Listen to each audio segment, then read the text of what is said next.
On a freezing winter night in 1943, the metal corridors of the Los Alamos laboratory echoed with hurried footsteps as the wind howled across the New Mexico desert. Officially, this place was the heart of the Manhattan Project. But there was another floor, one absent from every blueprint, unknown to nearly everyone. Unit 7.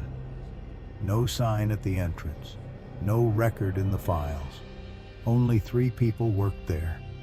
One of them was Dr. Nathan Cole, a scientist in his 40s carrying the exhaustion of months without real sleep. As he walked toward the sealed room that night, something on the folder in his hands stopped him cold. Project Mindgate, Ultra Level. He had never seen that classification before. Inside the room sat only a small metal box and a sealed envelope marked with 2 words: "Only you." Nathan opened it. 1 sentence. "The bomb is the beginning. The real weapon is the mind." A chill ran down his spine. The Manhattan Project was hiding something far greater than anyone outside this room could imagine. The next morning, Nathan descended into the restricted basement.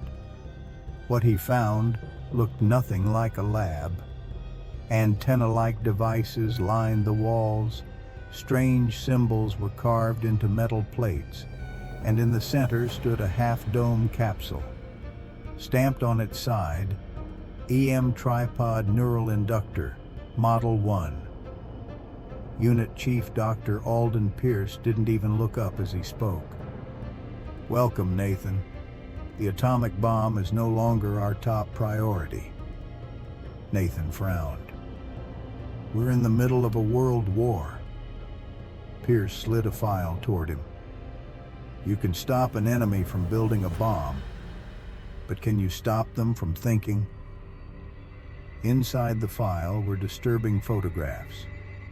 A test subject sat inside the capsule, electrodes across his face, metal bands around his skull. Notes read, "Loss of self-awareness at minute 11. Time perception collapse. Subject sees memories that are not his own. And worst of all, subject screams, 'This thought isn't mine.'" Nathan whispered, "What does this machine do?" Pierce replied calmly, "It reads mental frequencies and directs them. For the first time, we can manipulate human memory from the outside." Then he added, "A bomb destroys a nation, but a device that erases its memory controls it." Days passed. Finally, Pierce turned to Nathan. "You're the only viable test subject left." Nathan stepped back. "No, absolutely not." Pierce's expression hardened. "You work for this country. Sometimes the only way to understand the truth is to live it." Nathan reluctantly agreed. He sat inside the capsule. Electrodes tightened against his skin.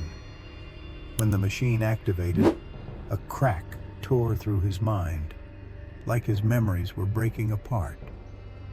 Suddenly, he was in his childhood home in Kansas. His mother stood in the kitchen, but her face was a blur, melting like wet paint. The scene shattered. Nathan was 12 again, walking down a school hallway. But propaganda posters hung on the walls, posters he had never seen in his life. A voice echoed, "What is real, Nathan?" Memory and fabrication were merging. The voice spoke again. "Who controls the mind, controls the future." When Nathan opened his eyes, he was back in the lab, trembling. Pierce stood over him, completely calm. The machine read your mind, he said. But more importantly, it produced new data for our next phase.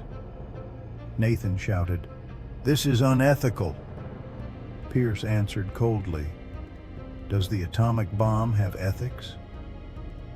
That night, Nathan broke into the restricted archive. When he found the Phase 3 document, his breath caught. National application, collective memory shaping, fear modulation, behavioral direction. This wasn't a personal experiment.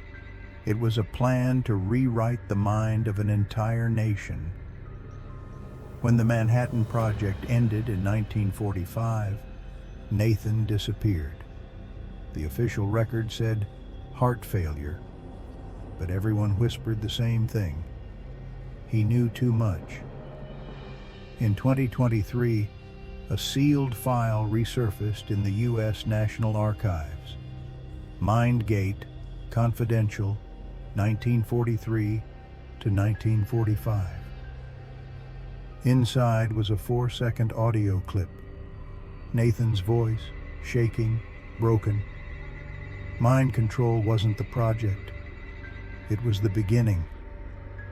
Then a faint whisper, "I'm still here." As the archivists listened, the lights flickered 3 times. Security cameras went dark for 12 full seconds.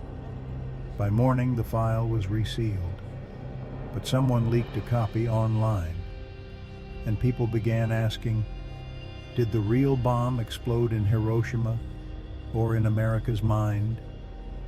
Some files don't close. They leak. And what Mindgate leaked wasn't a document. It was a warning. The mind war may have already begun, and most people have no idea they're part of it. In the months following the leak, strange cases surfaced nationwide.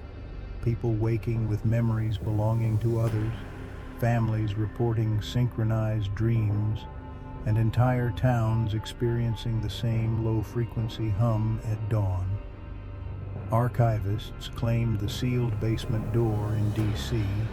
vibrated every night at 3:11 a.m., matching the Mindgate activation timestamp from 1943.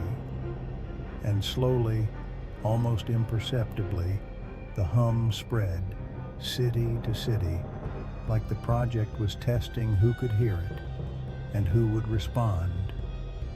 If you want to hear the next signal before the frequency shifts again, stay alert, stay above the noise, follow the echoes, and subscribe.